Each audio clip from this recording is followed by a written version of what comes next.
I reached out to the conservative YouTube channel SGT Report and was given the topic of a Council on Foreign Relations video entitled Stemming the Tide of Disinformation. It's all about how the government should censor fake news on social media. Now, the video itself on YouTube blocks comments, so they're off to a good start, but the next step is they'll have to censor the Constitution. Welcome to the National Archives, the home of the Constitution. Hey, where's the First Amendment? Oh no, that's fake news. Now, later on in the video, Stengel references the fact that private companies can remove content because they don't have to abide by the First Amendment, and that's true. However, he later suggests that we should adopt a method similar to the European Union. And I actually think that particularly the platforms have their own constitutions. They're called terms of service agreements.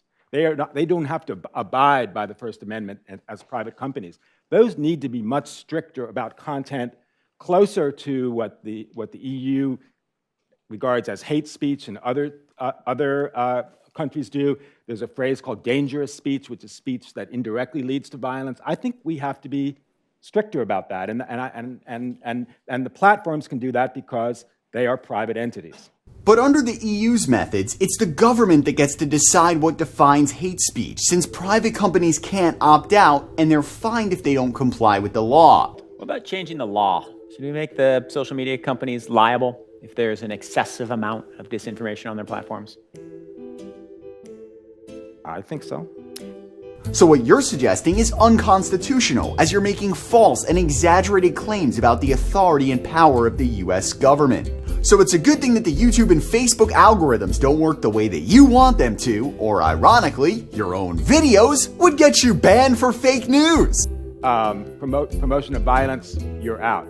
The concept of hate speech is vague, and censoring social media won't stop violence. In fact, it might increase it. I bashed his head with the metal pipe because I no longer have as an outlet my interpretive art Instagram. Got censored. And I only stabbed him because I can't post to Tumblr my hateful pottery. The irony of all of this is that the main speaker in this video promoting censorship is Richard Stengel. He was the chief executive of the National Constitution Center from 2004 to 2006. Maybe now he's promoting absurd laws to drum up his old business. I put that plaque on the wall to show that Richard Stengel is the greatest employee of all time. Oh, did you put that plaque on the wall when he used to work here back in 2006? Oh no, I put that plaque up yesterday.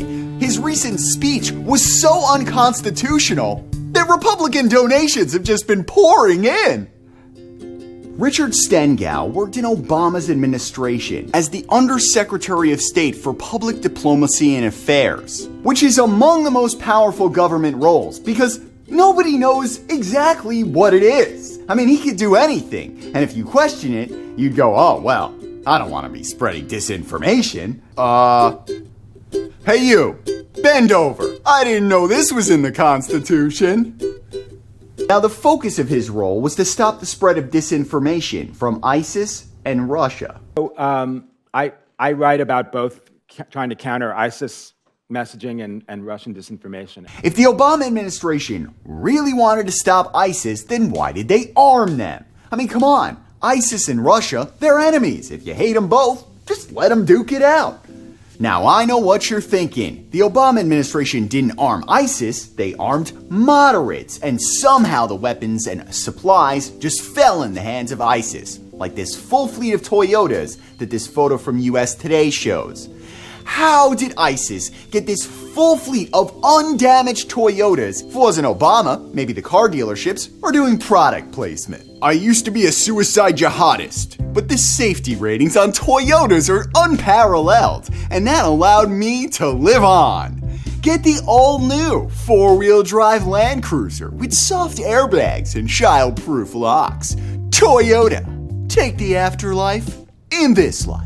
So the Obama administration says they didn't arm ISIS, they armed moderates in Syria. So I guess we got tricked.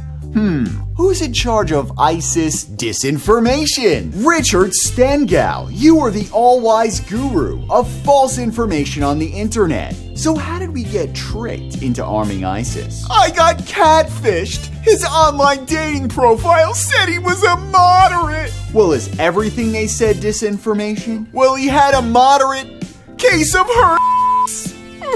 But I saw you in the locker room earlier with an extreme case of. Oh no, I had that before I met him. Stengel is a regular on MSNBC, promoting pro-war ideas with Russia and ISIS. Aren't liberals supposed to be in favor of peace? Why the false advertising? Well, we all know far more women vote left, so maybe it's to get laid. If it's part of a mating ritual, that explains why MSNBC's logo is a peacock's feathers. They pretend to care just for show. I want to bomb Arabs, but I've got to pretend to be progressive or I'll never get laid. Baka! Do you like my show? Baka! Not only do they suggest banning social media posts that they don't like, but in addition paying people to tweet positive things about the US government. So Amazon has this thing where they pay tons of people, some of whom work for Amazon, and they pay them to tweet what an amazing place it is to work at Amazon, and they give them scripts, right? And so there's this kind of this steady flow of, it's not false. These people may genuinely like to work for Amazon, particularly since they're being paid to tweet. And so they tweet out, but just kind of garbage.